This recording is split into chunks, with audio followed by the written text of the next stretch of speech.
Hi Gemini, this is Job. Welcome po sa ating channel. Gamitin ang reading na ito bilang gabay lamang. Kung naka-resonate kayo, comment down. Tandaan, ito ay channel reading po. Kunin nyo lang po kung ano ang naka-resonate sa iyo. This is for you, Gemini.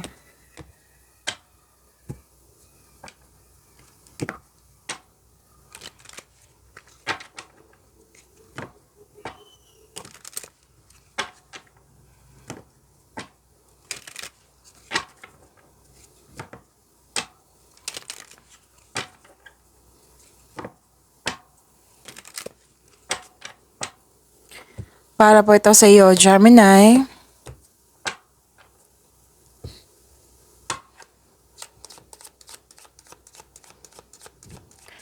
Maraming salamat po sa inyong patuloy na suporta, sa mga nag-donate, sa mga hindi nag-skip ng ads, maraming salamat po. Sa mga hindi pa nag-subscribe, subscribe na po kayo at click bell notification para malaman nyo na may bago tayong video. Para sa mga gustong magpa-reading, comment po kayo ng personal reading. Again, comment kayo ng personal reading and check my reply sa comment section.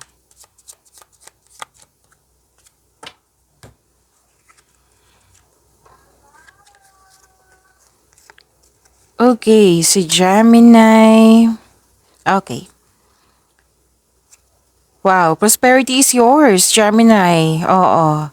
And I am sure lumabas ito sa weekly gabay tarot reading nyo. Napanood nyo na ba? That is August 11 to 17, I think, na weekly gabay tarot reading nyo. Check ko muna. Okay, so 11 to 17 nga. So, panoorin nyo po, Gemini. Oo, kaka-upload lang po ng weekly gabay tarot reading nyo. So, lumabas po dito yung prosperity is yours. And, may dumating na opportunity or project na bibigyan mo ito ng long-term plans. Okay? Nakikita ko rin dito yung marami kang iniisip dito na maraming ideas na iniisip. Kaya nga, nagkaroon ka ng long-term plans. Okay? So, prosperity is your career stability. Claim nyo po, Gemini. And, sana'y ma-overcome nyo po itong overthinking na ito. Oo. I think lumabas din to sa weekly gabay tarot reading nyo. So, may makukuha kayong karagdagang mensahe doon. So, how to stop overthinking? Time for reflection and mindfulness skills. Yan, makatulong yan sa pag-stop ng overthinking po. Kung pwede, bigyan nyo po ng solusyon. Kung hindi pa kaya, then change the channel. So, sana ma-overcome nyo po itong overthinking na ito. Kasi nakakapagod po itong overthinking. Nakaka-drain ng energy. Okay, so, pwede din hindi siya overthinking, kundi overanalyzing or fear, doubt, hesitation. Pwedeng anxiety attack, pwedeng stress. Oo. So, sana'y ma-overcome nyo po iyan. Kung hindi kaya, then isuko nyo lahat yung nasa isip nyo. Yung mga concern nyo, isuko nyo kay God at hingi kayo ng divine assistance. Okay, kung gusto nyo ang kausap, then go ahead. Kung gusto nyo ng journal, then do it.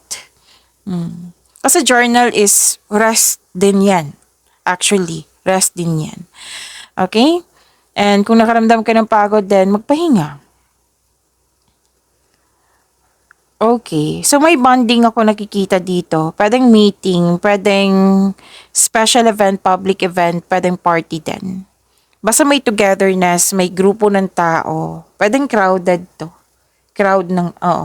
Tapos, yan, may nag-celebrate, nagtipon-tipon. Pwedeng reunion din. Gemini. Pwedeng nangyari na, pwedeng mangyayari pa lang na nakaschedule na.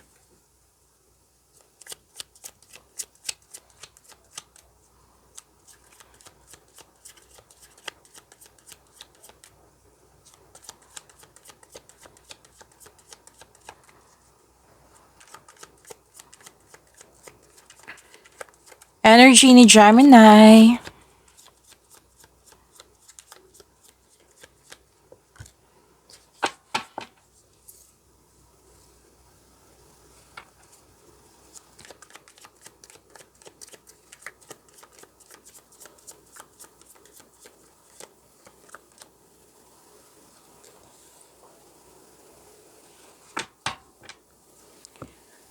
Kung may napansin kayo na repeating message, lalo na sa mga bago dito, oo, paalala lang po. Kung may napansin kayo na repeating message, yan po yung pinupush ng course nyo na kailangan yung bigyan ng atensyon, solusyon at aksyon kung maaari po. Like for example, nanood kayo sa inyong weekly gabay tarot reading at dito rin. At may napansin kayo na repeating message, yan po yung pinupush ng course nyo na kailangan yung bigyan ng atensyon, solusyon at aksyon kung maaari po. So na yung energy ni Gemini, nagkaroon ng moderation, pagkakaisa. Which is sumabas dito, oo.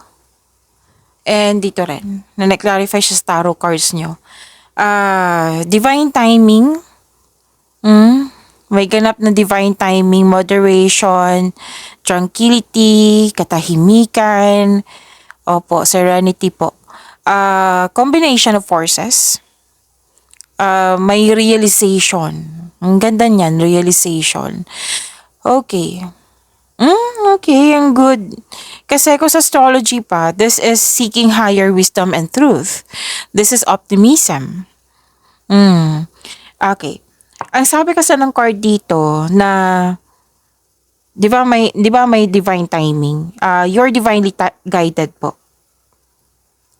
Maaring nagbigay ito ng signs sa pamamagitan ng isang tao or kaibigan na maaring makatulong sa struggle mo ngayon. Kaya have patience as the universe goes to work to bring your desires into reality. So, kailangan mo ng habaan ng pasensya kasi ibibigay ng universe sa iyo yung nakatadhana sa iyo. Okay? It will bring your desires, okay? Will turn. Okay? Desires will turn into reality. Ganda niyan. So this card tells you na seek balance and create a calm atmosphere. Actually, itong dalawang card na ito, seeking balance talaga. Balanse, mag-create ka ng calm atmosphere. Kung nakaramdam ka ng, if you're not comfortable, then relax muna. Find a way. Balance your emotion, pwede. Basta balance yung sinasabi dito. Create a calm atmosphere. And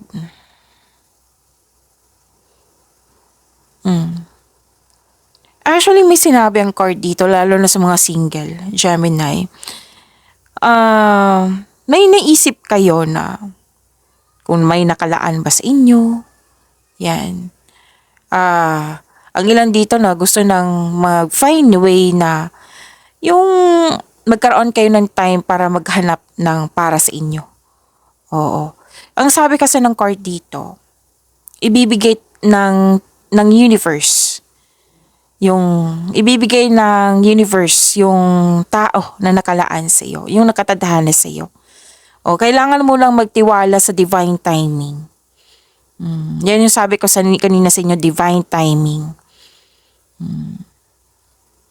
Tapos, may ganap din dito na may masungit kayong kasamahan dyan. Like for example, customer to, masyadong sensitive, masyadong masungit. So, binabalanse mo na bigyan ko to ng pag-unawa.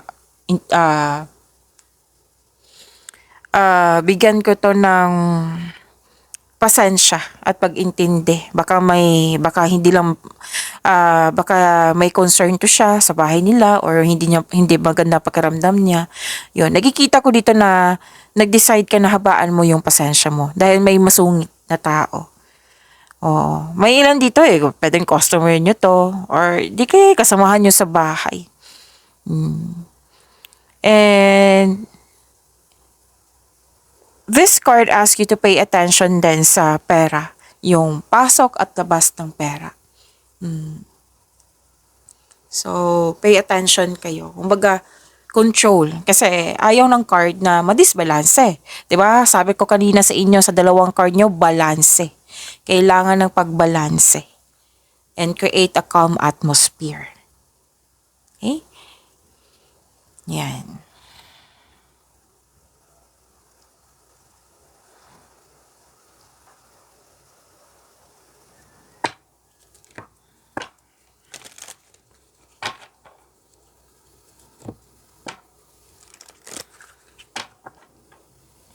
Ang ilan nga dito, nakikita ko dito, Gemini na pagod, nag-decide na kailangan ko ng pahinga. Yan. Pero babalik naman kayo. Babalik kayo sa mga ginagawa nyo. Kailangan nyo lang ng time na magpahinga. Yan.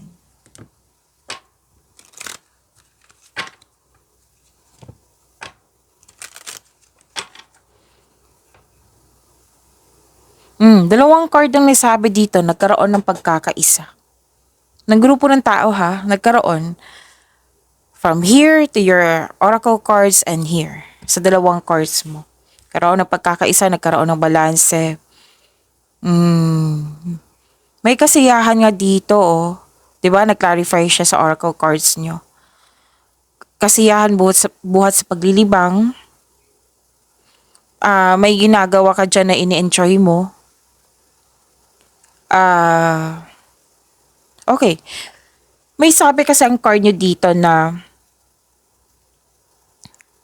magkaroon kayo ng balancing schedule. Yung panahon sa sarili, sa pamilya, sa partner nyo. Kasi nakita ko dito na buhos ang time mo sa travel or sa trabaho. Pero na-realize mo to 'Di ba sabi ko kanina, na-realize mo, kaya binabalanse mo, kailangan mo magpahinga muna, tapos babalik ka ulit sa iyong trabaho. May nakita kong ganyan. So, ang ilan dito na nagdadalawang isip ng desisyon, if you're going to travel, enough bang money mo? Yun, nagbabalanse ka. So, kakasabi lang ng card na kailangan yung kontrolin or balansehin yung money nyo. Dalawang card ni mismo sabi niyan, that is different cards to, but the same message. So, pay attention, di ba? Sabi ko kanina before tayo nagsimula sa tarot reading nyo, na kung may naulit, bigyan ng attention.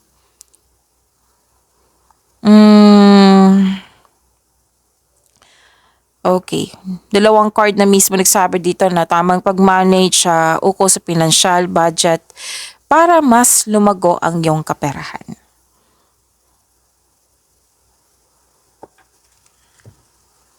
So, ang nakikita ko kasi dito na marami kang ginagawa, at the same time maraming iniisip, kaya nag-overthink ka din dito. It might be busy ka nito sa togetherness na ito.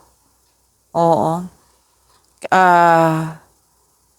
Okay. Nakita ko naman dito na bibigyan mo talaga ng balanse to. Na naunawaan mo mga nangyari. Binabalanse mo, you put limitation na hindi to pwede na mapagod ako kasi nakakasama to sa akin tong sobra. May realization Yung sabi ng card, may realization, which is tama. Oo. Nire-remind lang kayo ng cards nyo na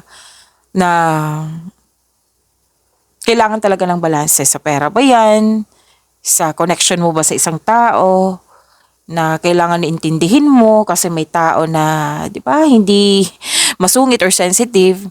Or pwede din na balansehin yung mga ginagawa mo dyan. Kung nakaramdam ka ng pagod, pahinga muna. Which is good kasi nakita ko dito na realize mo kung ano yung tama sa'yo, kung ano yung sobra na hindi na nakakabuti sa'yo.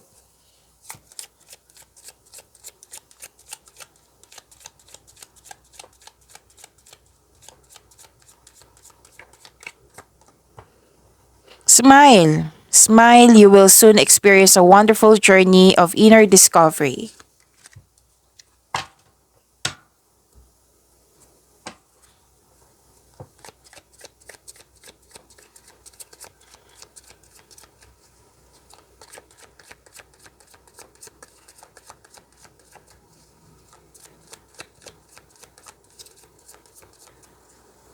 Career and money po ni Gemini.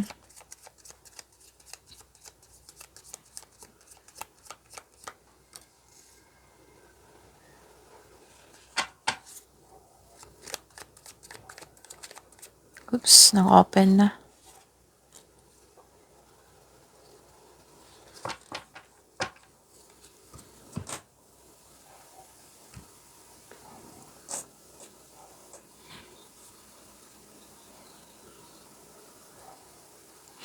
Sa career and money niyo po. Nakikita ko dito,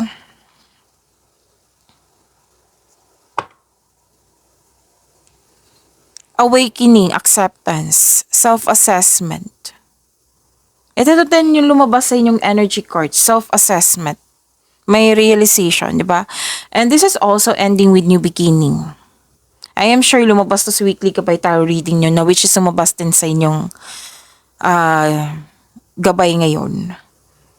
Atonement, ending with new beginning. This is power. Hindi siya kumbaga ending with new beginning na may pagtanggap. Yan. You have the power. You are taking an action with courage na. Handa ka sa new beginning. Yan. Natuto talaga si Gemini, which is ang ganda ng improvement nyo. Yung personal growth. Excuse me? Parang napapaos na ako. Okay, Gemini, i-release nyo po yung mga bit-bit mong past. Okay? Mag-focus kayo sa pag-release sa nakaraan at mag-move forward kayo into a new and more successful period. May nakita kasi ako dito, kailangan ko sabihin, kasi ang ilan sa inyo dito na may pending, oo, balansehin nyo, tapusin nyo, pwedeng pakiusapan nyo na pwedeng ganito na schedule kasi kailangan kong hati-hatiin kasi nagpahinga ako for how many days. May nakita kong ganyan. So pakiusapan mo para hindi ka ma-pressure. Iba kasi yung nagkaroon ka ng pending tapos tatapusin mo siya. 'Di ba? Galing ka sa pahinga tapos exhausted ka agad. Oo, pwede mong kausapin, balansehin nga. Sinabi kasi ng energy nyo cards nyo dito at dito rin. Which is ginawa mo nga naman, nakita ko. At pwede din ibang concern to. Yung concern mo sa nakaraan na hindi ka naka-let go, kailangan mong i-release ito. Kumbaga, bigyan nyo po ng solusyon para tuluyan mo tong ma-release kung ano man yung concern mo. At mag-move forward kayo into a new and more successful period. And acknowledge for your success is coming. Parating na po. May financial growth akong nakikita dito. So, claim nyo po itong success is coming. Financial growth na parating. Okay? So, it's time to surrender, accept, release, and forgive kung ano man yung nangyari sa nakaraan. Kung ano man yan. Tungkol po ito sa career and money.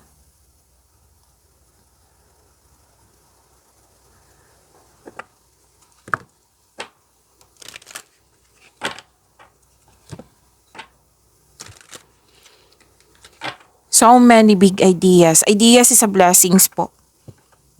Inspired kayo ngayon. Dalawang card na mismo nagsabi dito na you have the power talaga. Very inspired. You have confidence. You're taking with courage. You're taking action with courage. Yun, na may kasamang plano. Nagmuni-muni ka. Nag-iisip ka ng mga plano, pangarap sa buhay. Nag-iisip ka ng desire sa buhay. Alam niyo ba, yung sabi ka ng card niyo kanina sa energy cards na your desires will turn into reality. Kailangan lang po ng faith sa universe. Okay? Magtiwala din sa iyong sarili. So many big ideas, inspired kayo ngayon. Dalawang card mismo nagsabi niyan. Nagplano ka ng dagdag investment para magkaroon ng financial growth. Mas lumaki, mas lumawak yung pangarap mo sa buhay. So, dagdag investment to.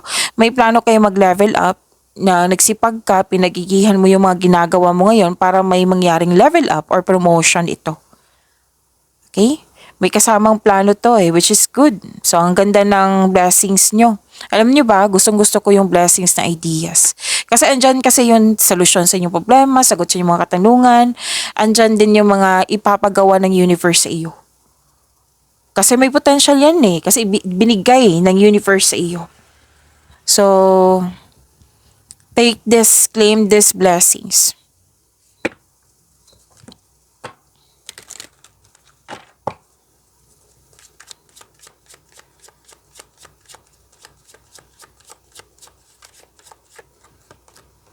Oh, see? Dalawang card na mismo nagsabi niyan, success. Choosing the right direction and actively overcoming difficulties, you're on the right track. Nasa right path po kayo. Claim this success. This trophy. Claim this success po. Itong tagumpay mo. Gemini.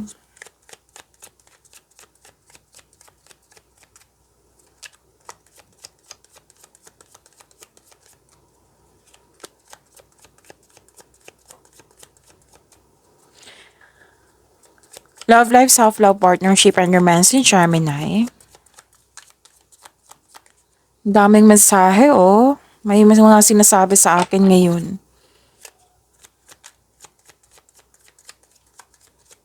Tapusin ko lang to. Saglit lang po. Gamit na gamit yung skills mo. From here to here. May sinabi sa akin ngayon eh.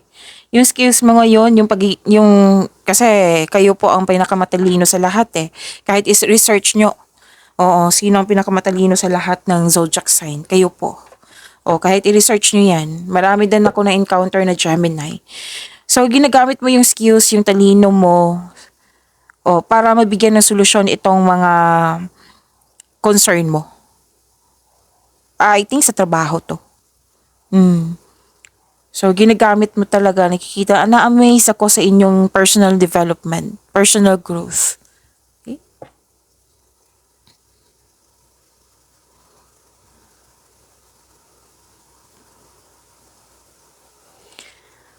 Nakikita ko dito, nasa love life tayo ha, self-love, partnership, and romance. Nakikita ko dito na para sa mga relasyon sa buhay mag-asawa, strong, confident, and compassionate kayo sa isa't isa, well-established and successful sa inyong relasyon. At sa mga single, may makilala kang taong very passionate sa gusto sa buhay, charismatic, masayahin. Maaari din ideal type mo ito. Confident pa rin kayo dito. Kitang-kita ko. Personal growth ang sinasabi ng card eh. And improvement sa relasyon or connection sa isang tao. Wow, Gemini.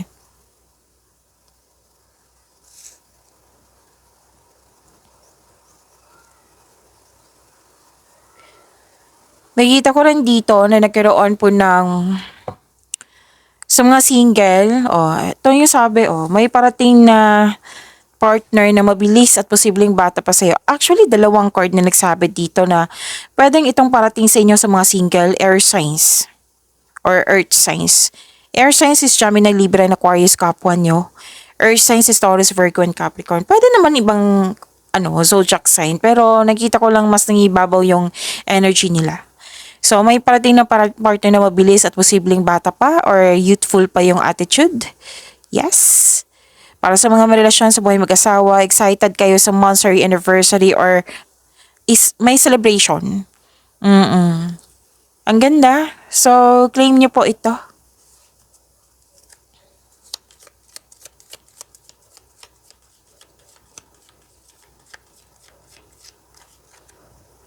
Beware of what you are projecting, for the qualities you admire in one another are qualities you both possess. Equally so, the qualities you don't like are also your own reflection. Pag-imanin niyo po yung blessings sa binigay sa inyo, Gemini. See you tomorrow. Maraming salamat po.